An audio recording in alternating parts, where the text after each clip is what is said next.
Ele nasceu em Recife, onde desenvolveu os primeiros trabalhos ligados à literatura infantil.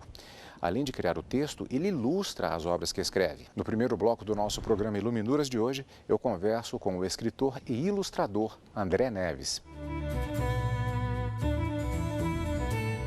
André Neves nasceu em Recife e mora em Porto Alegre. Formado em Relações Públicas, começou a estudar artes plásticas em 1995, quando começou a escrever e ilustrar não só suas obras, mas também as de outros autores. Neves é um dos mais renomados ilustradores de literatura infantil e juvenil da atualidade e participou de mais de 50 obras. E eu começo agradecendo a presença do André Neves aqui na biblioteca do TRT da 10ª Região, a Biblioteca Desembargador Fernando Américo Veiga Damasceno. E a primeira pergunta, André, é a seguinte: nós estamos falando essencialmente não apenas da literatura do ponto de vista do texto, mas estamos falando também de ilustração. Você se definiria mais como um artista no sentido da imagem, um artista como um autor de textos, ou seria um casamento das duas coisas? No livro eu faço um casamento das duas coisas, mas eu sempre defendo muito para as pessoas que eu sou um artista leitor. E meu trabalho como escritor, autor de livros, é fazer com que as pessoas leiam, independente se elas vão ler mais imagem ou se elas vão ler mais texto.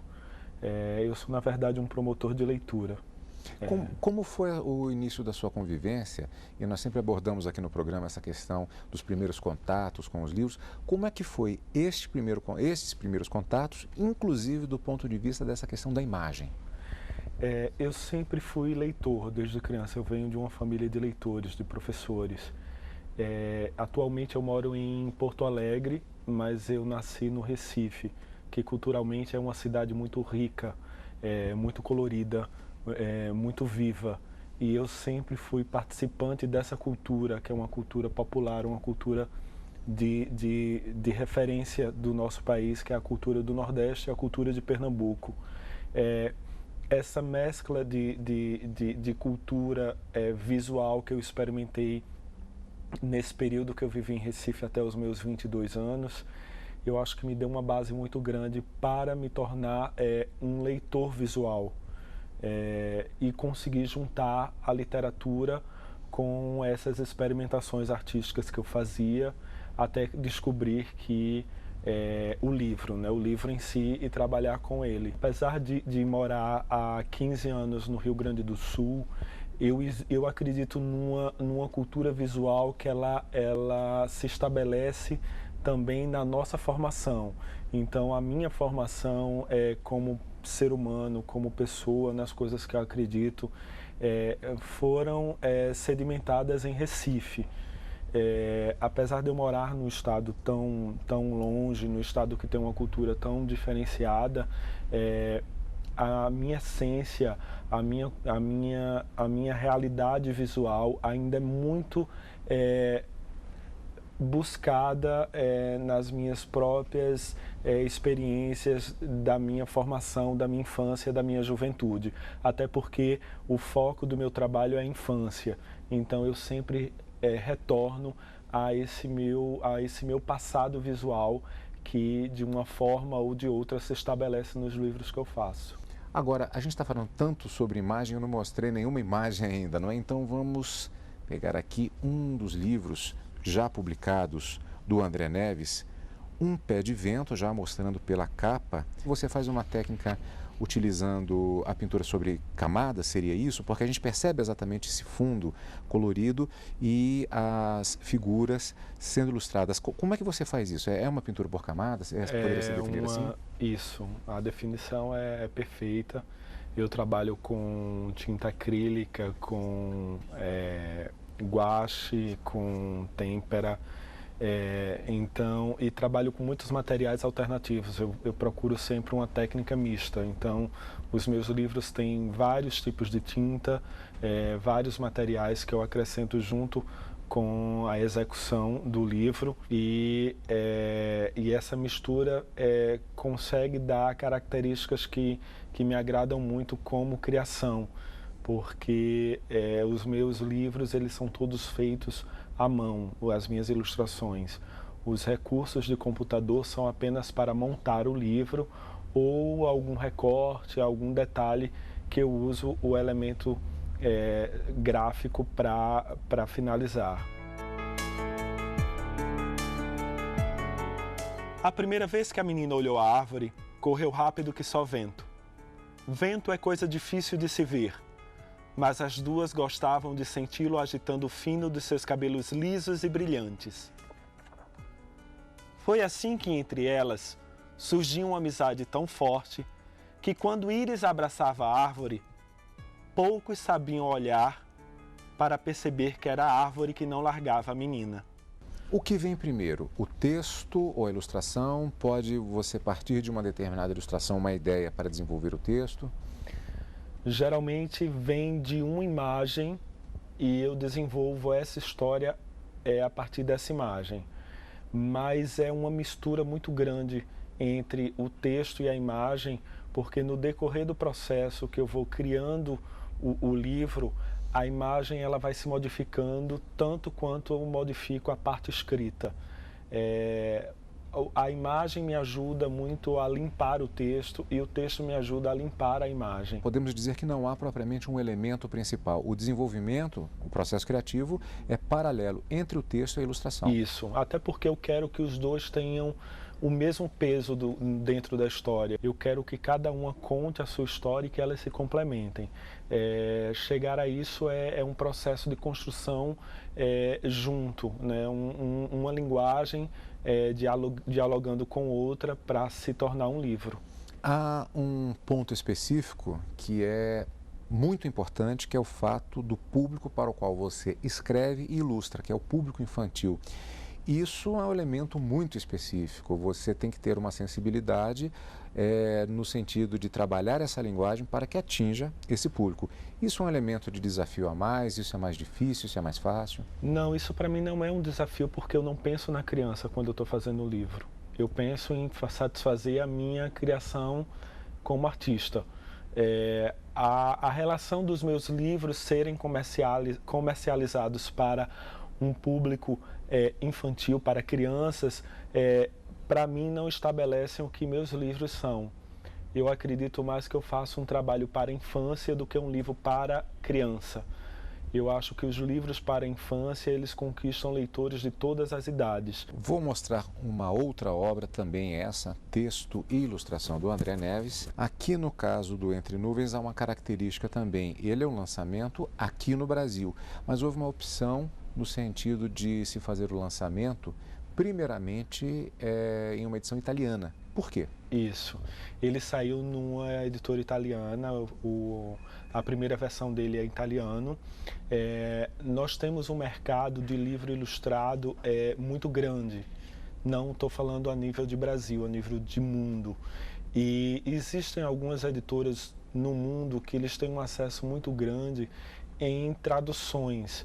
O Brasil ainda não tem muita tradição e investimento em fazer com que os autores de literatura para a infância saiam do Brasil.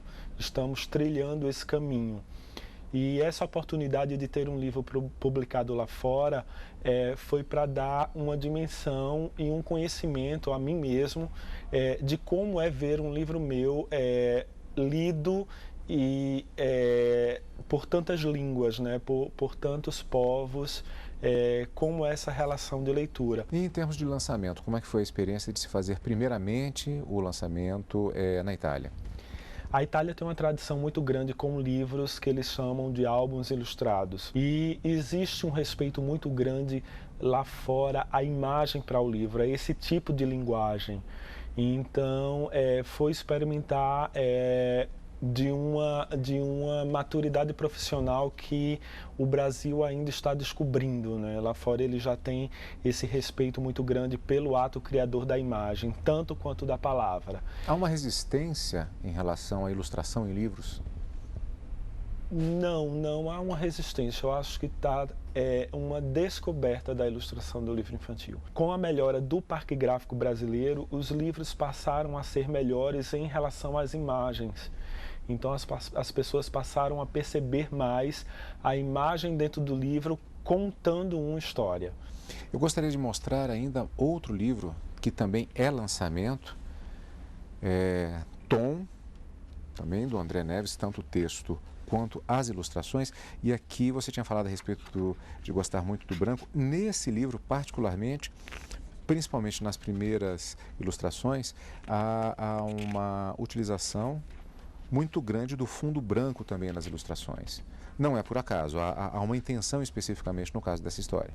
Tem sim, até pelo próprio nome do texto, que é o nome do personagem. O personagem se chama Tom, ele aparece sempre nessa forma transparente, e o livro ele tem uma paleta de cor única.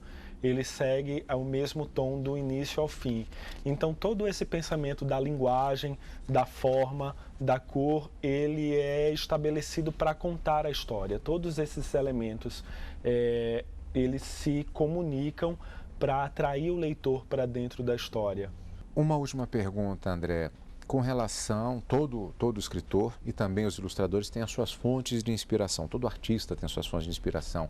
Que autores, tanto do ponto de vista de texto quanto do ponto de vista de imagem, você cultua, você gosta, você acompanha?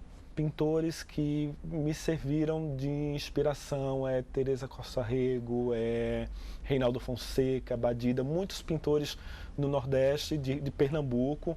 Esses são pintores que eu trago na memória e que sempre eu volto para eles quando me surge uma imagem na cabeça. E escritores são muitos. Eu tenho uma paixão muito grande pelo Manuel Bandeira. Eu trabalhei 2 anos na casa onde nasceu o poeta Manuel Bandeira, que é um espaço cultural. Foi graças a essa minha passagem pelo Espaço Passárgada que eu tive um envolvimento muito maior com literatura. Tenho que falar também de uma paixão muito grande que eu tenho pelos escritores contemporâneos de lá do Rio Grande do Sul, que são maravilhosos, Fabrício Carpinejar, Cíntia Moscovitch, enfim, do Luiz Brasil, assim, muitos escritores, principalmente esses ilustradores que, como eu, trabalhavam com imagem e passaram a escrever e escrevem magnificamente bem. André, muito obrigado pela sua participação aqui no nosso programa Iluminuras de hoje. Obrigado a você e a todos que estão nos assistindo. E você, amigo da TV Justiça, não saia daí. Daqui a pouquinho a gente volta com o segundo bloco do nosso programa Iluminuras de hoje. Eu converso com o advogado e vice-presidente da Academia de Letras de Brasília, Romildo Teixeira de Azevedo. Depois do intervalo.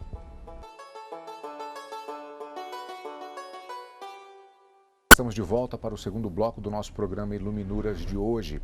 Ele nasceu em Mossoró, no Rio Grande do Norte, e teve a literatura de cordel como uma das primeiras companheiras desde a infância no mundo da literatura.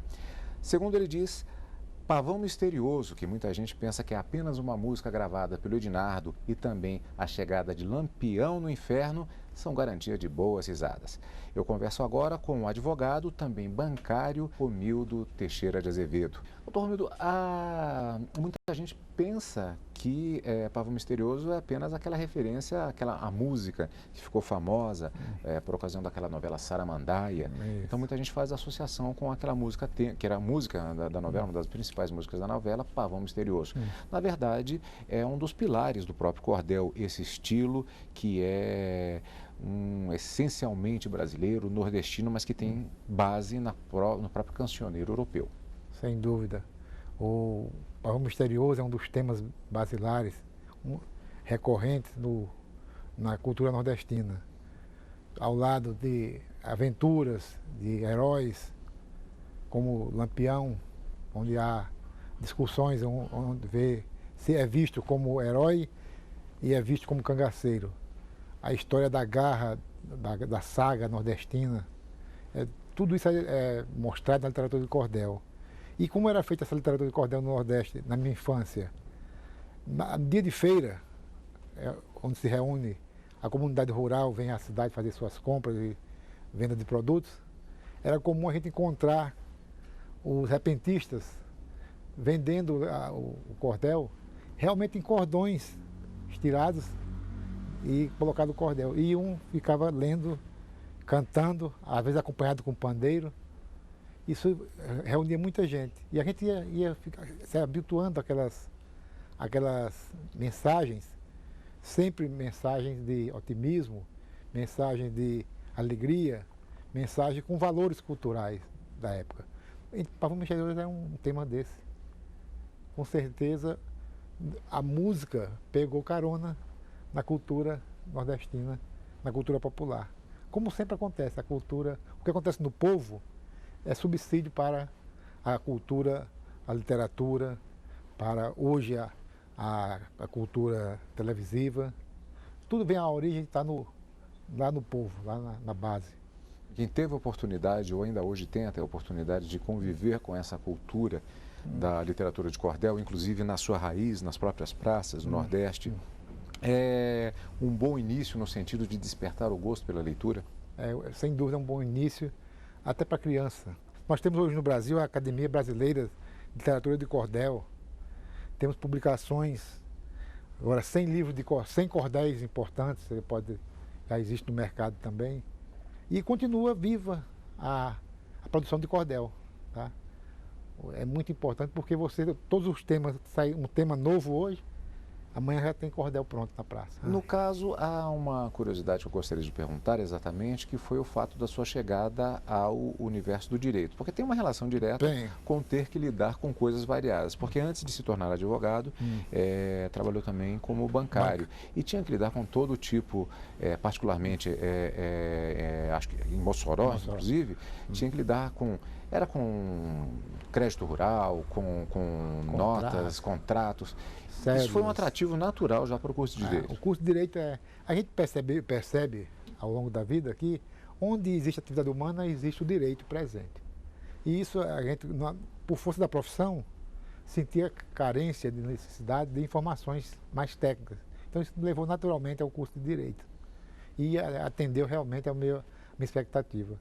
A literatura foi paralelamente, né? A literatura era sempre uma válvula de escape para você buscar o equilíbrio, a harmonia entre o dia a dia puxado de uma atividade bancária, uma atividade intensa, né?